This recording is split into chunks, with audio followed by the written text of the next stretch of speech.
Hello and welcome to the show. Today is April 17th, 2023. Let me start by saying I am not a financial advisor. This is not financial advice. This information is intended for entertainment and educational purposes only. Today we'll be talking about what used to be stock symbol MMTLP and is now the private company Bridge Hydrocarbons, as denoted by the letters NBH. Tomorrow, Gary Gensler will be appearing before Congress. Gary Gensler is the SEC chair, and that's what this video is primarily about. He'll be talking about a variety of things regarding the SEC, and we'll see what he has to say. Since he is chair of the SEC, I thought it would be interesting to hear what a recent tweet from the SEC was on April 5th. Let's see what they said. Don't give your money to a wolf in sheep's clothing. Background check. Before you invest, investor.gov. Well, unfortunately, I unknowingly gave some money to market makers who naked shorted my MMTLP shares. They drove down the price from $12.50 all the way down to $2.90. A lot of people might call that price manipulation. These are basically, these are basically naked shorts. They're market makers, but they were assisted by FINRA, who pulled this thing called a U3 halt. And the U3 halt essentially prevented any short shares from ever being reconciled. Okay. So I think that the actions of these manipulative market makers, they must have been condoned by the SEC because, there were thousands and thousands of complaints that were lodged with the SEC regarding manipulative short selling specifically of these MMTLP shares. And there were complaints lodged with FINRA about the U3 halt, complaints lodged with the SEC about FINRA's U3 halt. Thousands of them, but I understand that FINRA reports to the SEC, and the SEC has basically disregarded all of these complaints. I also understand that MMTLP investors even went to the SEC headquarters in Washington, D.C., just so that the SEC might take notice. It is their headquarters. But the SEC had no real comment, So does this mean that the SEC, and probably FINRA, that they don't care about protecting investors? Well, maybe. What I would have to say is that, it's been over 125 days now since December 9th, 2022, when this took place. And MMTLP and Bridge Hydrocarbons shareholders, we've been fleeced essentially by FINRA and these short market makers, right? And FINRA was assisting the short market makers. The hedge funds essentially had about 6 months to close their short position in MMTLP before Bridge Hydrocarbons was supposed to be spun out into a private company. But now it kind of looks like FINRA conspired with these short hedge funds and short market makers to keep the short position open.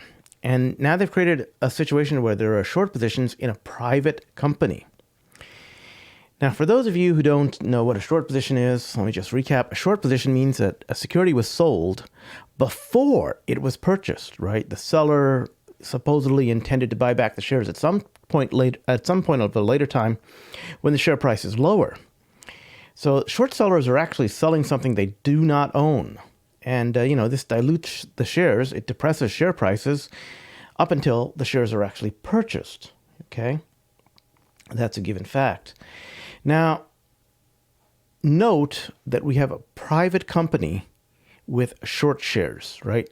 So when I say that there's a short position that's open in a private company, this means the private company shares have essentially now been counterfeited, right? Because private company shares, those shares aren't freely tradable on a public exchange. There's no way for the shorts to actually buy back those shares, right? It's essentially, they issued these shares, they sold them, and they can never close their short position. So they've essentially counterfeited shares. And, FINRA issued an FAQ. They pulled this, because they pulled this U3 extraordinary event halt, which stopped all trading of the MMTLP shares before the shorts would have to close their positions, right? That created the fraudulent counterfeit shares. And a lot of people, 65,000 plus shareholders had a ton of questions about this, a ton of questions. And, there were 3 active lawsuits against FINRA, investigations that were funded by Flamethrower LLC. And Congress started looking into this. So what happened? FINRA wrote an FAQ, frequently asked questions. And that FAQ verified the existence of short positions in a private company. Okay? And essentially what happens is that FINRA said, well, we had no choice. We had to do the U3 halt. We had to do it, right? Because, we had no choice. But here's what I believe FINRA should have done, right? They should have instructed the brokers and dealers of a corporate action that shorts have to close their positions, and by closing their positions, they have to buy to close by December 12th of 2022. They should have informed brokers and broker-dealers that on December 12th to 9th, all trading for MMTLP should be position close only. Now, what does that mean? That means that longs, who are people who've already purchased their shares, they can sell their shares to shorts. And shorts can close their positions prior to December 12th, 2022. That would reconcile the shares that were already sold to buyers, to longs, right? But these shares that were already sold, they were never originally purchased, right? And that means that those shares were counterfeit shares. But by allowing those positions to be closed, that would prevent these short shares from becoming fraudulent counterfeit shares. But it looks like FINRA may have conspired with hedge funds to keep the short position open into the spin-out of a private company. Now we have short positions in a private company. And don't forget, short positions in a private company are fraudulent counterfeit shares. Okay, so what does FINRA have to say for themselves? Well, FINRA is, or who might FINRA be? I've talked about FINRA a lot. FINRA is what's called a self-regulatory agency. They were empowered by Congress, and they report to the United States Securities Exchange Commission, the SEC. Now, FINRA says that their goal is to provide a resource for investors to feel confident about investing in U.S. financial markets. Well, it certainly looks, to me at least, like they're working with particular hedge funds to enable the counterfeiting of U.S. stocks and fleecing investors. It looks like that may be what they're doing, But the situation with, FINRA's U3 halt, MMTLP, and the resulting short position of a private company, Bridge Hydrocarbons, has gone on for over 125 days without resolution. Don't forget, a short position in a private company is a counterfeit share. This is a fraudulent counterfeit share. It's a clear example of how corrupt U.S. markets are, right? FINRA's U3 halt essentially fleeced 65,000 plus shareholders of MMTLP just to benefit a few short hedge funds and some market makers. Until the situation is resolved, I think it's a clear example of corruption in U.S. markets, and it harms the entire U.S. stock market. Those are just my thoughts about what FINRA did. If you're not familiar with what FINRA did, that's a quick recap, and hopefully it brings you up to speed. Now, what's this video about? This video is because tomorrow, Gary Gensler is going to appear before Congress. Okay, and it is going to be live streamed. Congress is live streaming it. It is, there's a link to the live stream, but it's a hearing entitled "Oversight of the Securities and Exchange Commission," and it's going to be live streaming at 10 a.m. tomorrow, April 18th, 2023. I live on the West Coast, so that's Pacific time. So for me, it's 7 a.m. in the morning. But if you live in the Central Time Zone, it's 9 a.m. If you live in the Mountain Time Zone, it's 8 a.m. I'm going to wake up extra early to see if I can find out what's going on, because I'm a shareholder of MMTLP. I care about this because, it directly affects me. And I'm keeping you guys informed. I will not be live streaming tomorrow. I will just be watching and seeing what's going on, because it's pretty early in the morning for me. In either case, that's what this particular video is about today. So if you haven't heard about it, check out the link. It's at financialservices.house.gov. And if you go there and you go to the calendar and you check out the calendar, you'll see it's happening tomorrow. Okay. Now, there's been a lot of tweets and stuff going on today about that.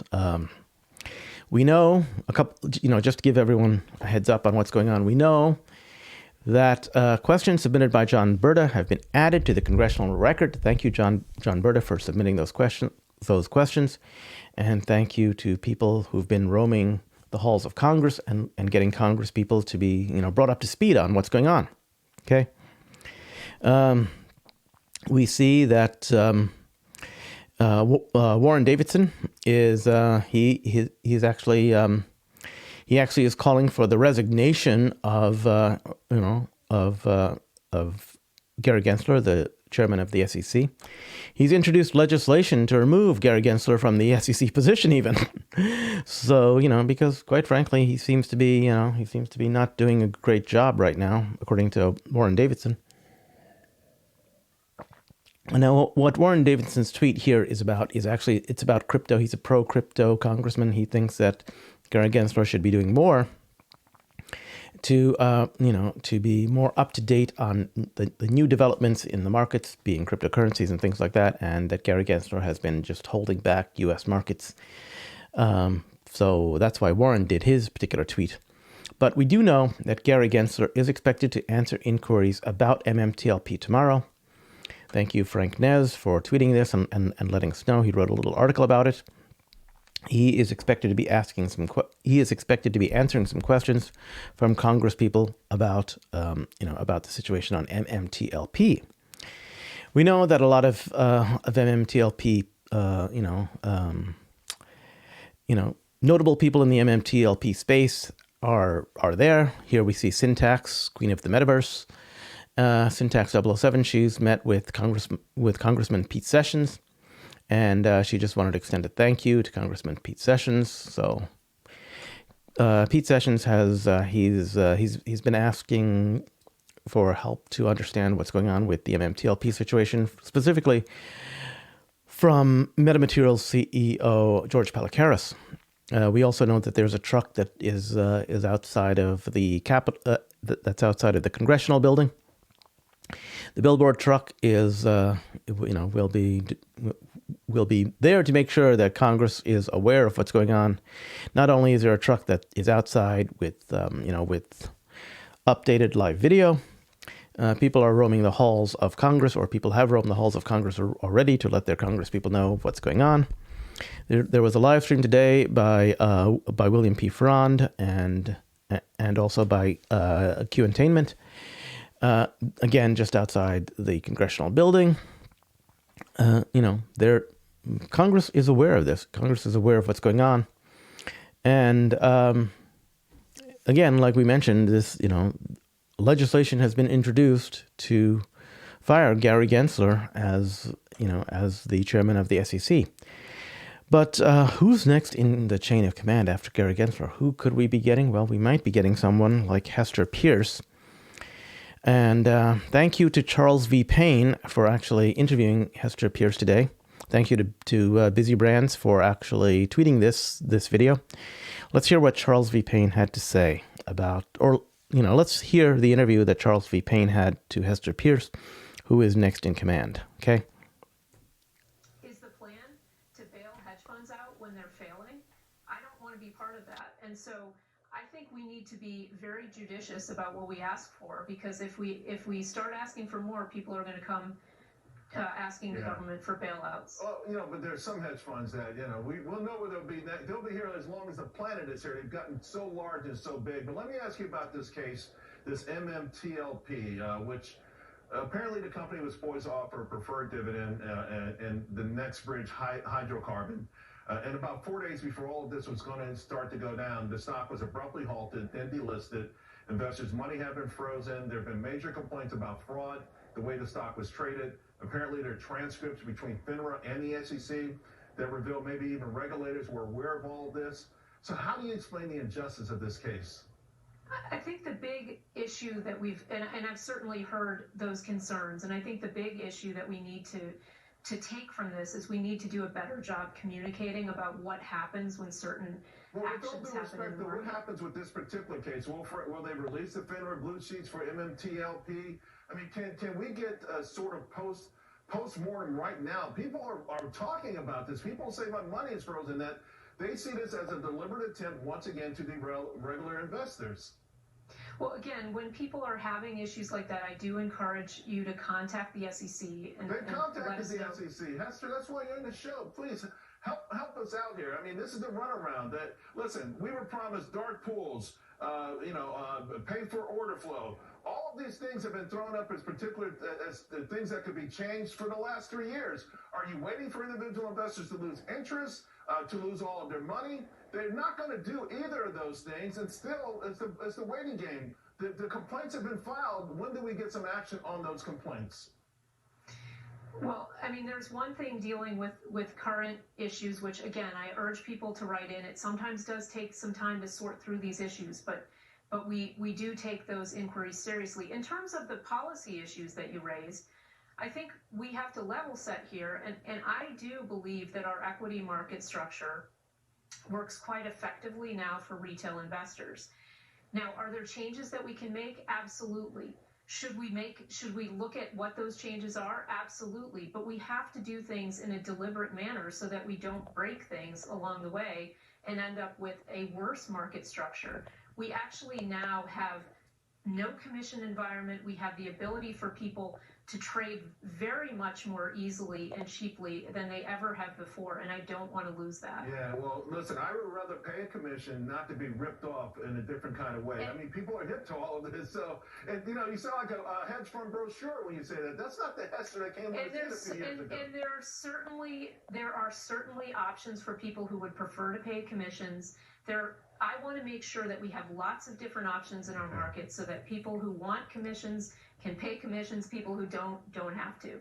All right, Hester, I really appreciate you coming on. Thank you very much, and Thanks hope to for hear having from you me. again soon. Thanks. All right, folks, coming up, Daniel Shea. I don't know. To me, she sounded like she sounded pretty much the same as what Gary Gensler has said, which is basically nothing. And she's saying that, you need to contact the SEC. Well, people have contacted the SEC. Thousands of people have contacted the SEC, okay? This has been U3 halted for over 125 days. And the FOIA docs show that the SEC knew for over a year, right? They knew for over a year, and they were conspiring with FINRA, and they did nothing. I don't know if Hester Pierce is going to be any better than Gary Gensler, to be honest. And I think people are calling for the resignation of Hester Pierce as well too. Okay, so there you go. I think she probably needs to go if she hasn't. If her response is, you need to contact the SEC. People have contacted the SEC. We want some action. Okay, we want the SEC to take some action and undo what was done. Give us the 2 days of trading back. Force the shorts to close their positions. Right? We don't want a short position in a private company, right?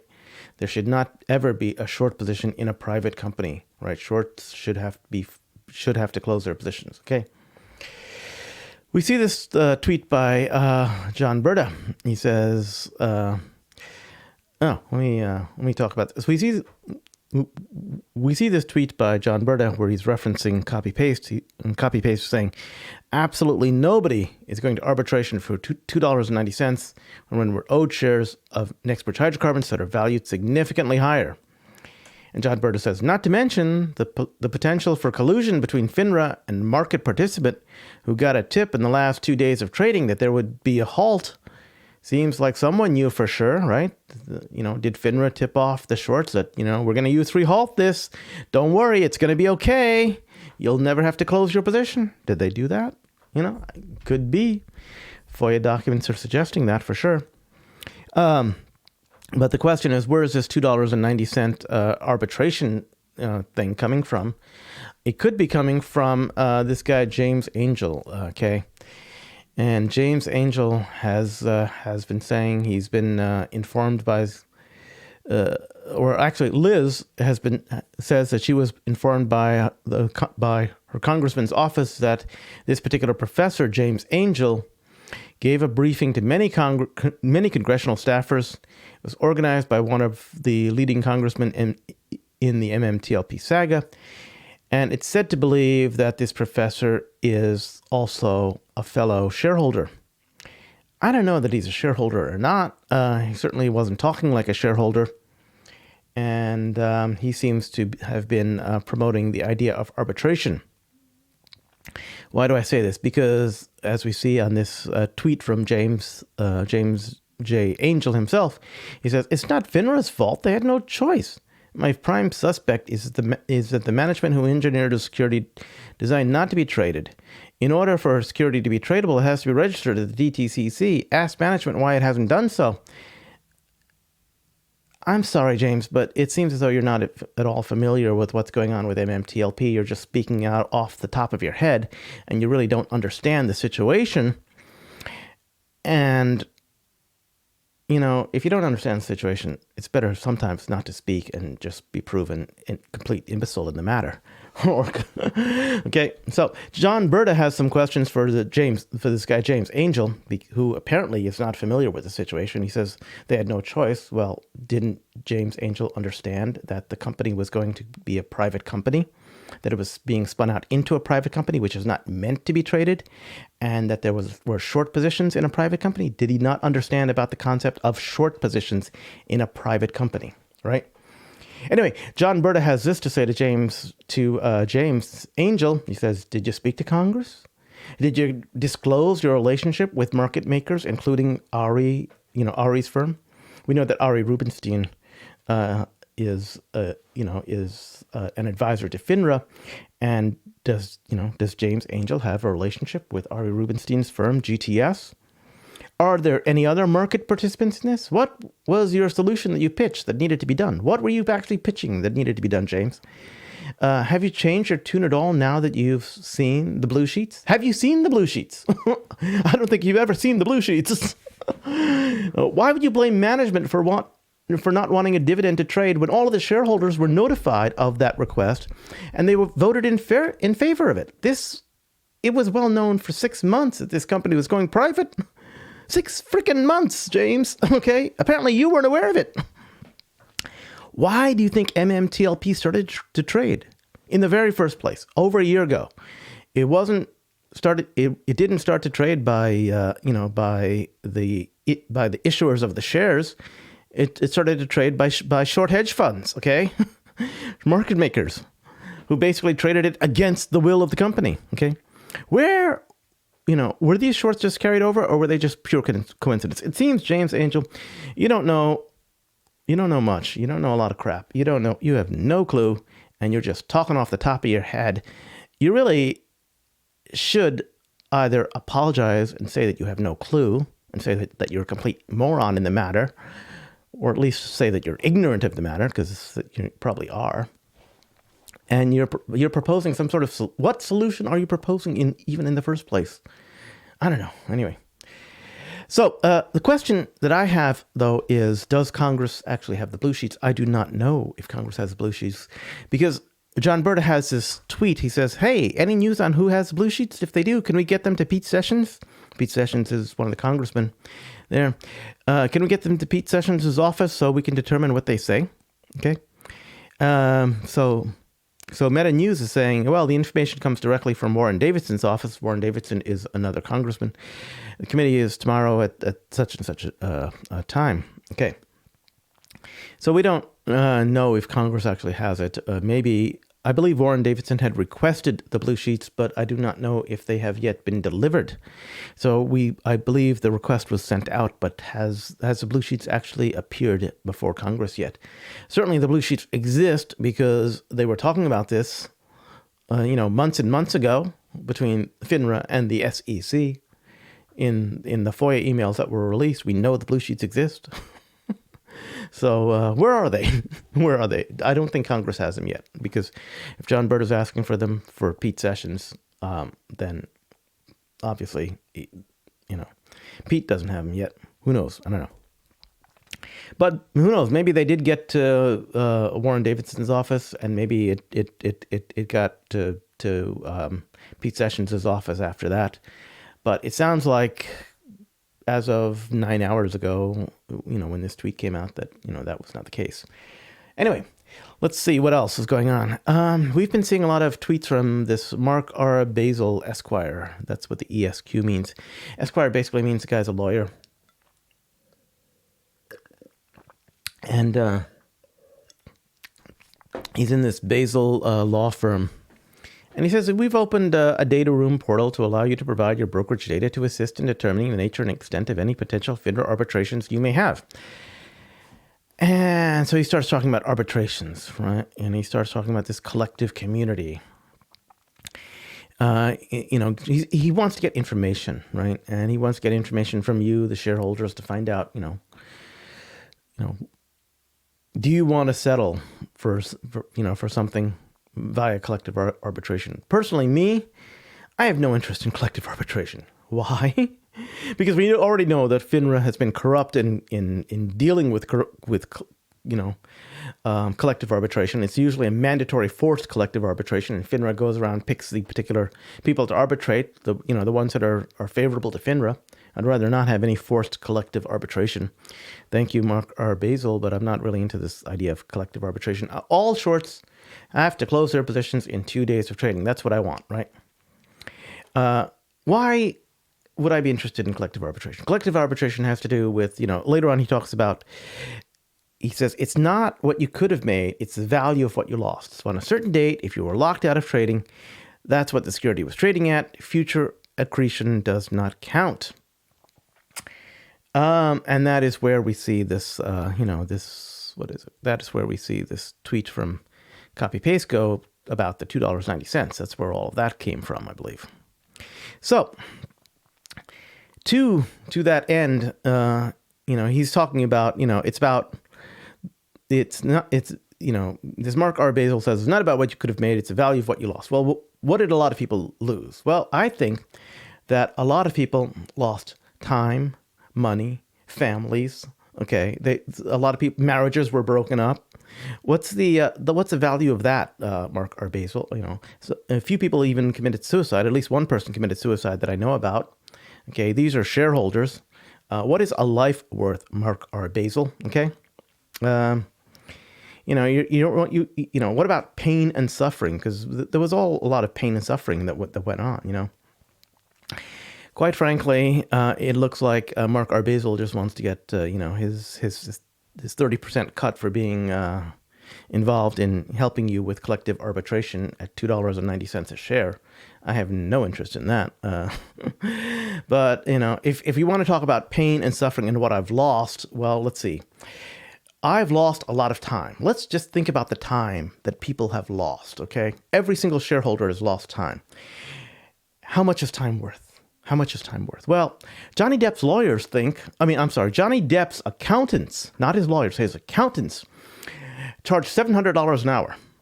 $700 an hour, right? So Johnny Depp's accountant's time is worth $700 an hour. Let's just say that my time, because I'm not Johnny Depp's accountant, is worth $200 an hour. Okay?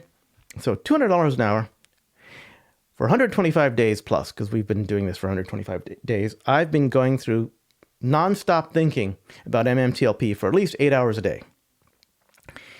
That works out to about $200,000 of just time, okay? Just time. And that's for every single shareholder. That's the minimum just for the U3 halt. Now, that's the time that I spent. Now, so that should be for the very first share. So let's say I have a lot more than one shares, but that should be for one share. Say $200,000 per share. How's that for time? Okay. Now, FOIA suggests that the U3 halt was planned. The total number of shorts that were, and because the U3 halt was planned, the shorts did not have to close their positions. And the FOIA suggests that the shorts may have even been told that they wouldn't have to close their positions. So rather than get the $2.90, which you want to collectively arbitrate about, I would like to see, if it's a choice between $2.90, then I would rather just see, I'd say keep the $2.90. I would rather see FINRA exposed for the criminal collusion that they did. I want to see every single top FINRA executive exposed, fired, and never have a position in finance due to fraud. Okay? If you're offering me $2.90, I would rather, instead of that, I offer you this. Every single FINRA top executive has to quit their freaking job and not quit their freaking job. They need to be fired for fraud, criminal fraud. They need to be exposed, and they need to never be able to hold a position in finance for the rest of their freaking life. How's that? Okay, but I don't want collective arbitration. Okay, instead, there's 3 other lawsuits I think that are much more worthwhile. The Rosa Twill lawsuit, that's in Florida, of course. She's directly suing FINRA. The Richard Hoffman lawsuit, that's in California. I'm not sure where the Alan Hensley lawsuit is. It's in it's on the Pacific Coast, I believe, and that's of course to FINRA and brokers.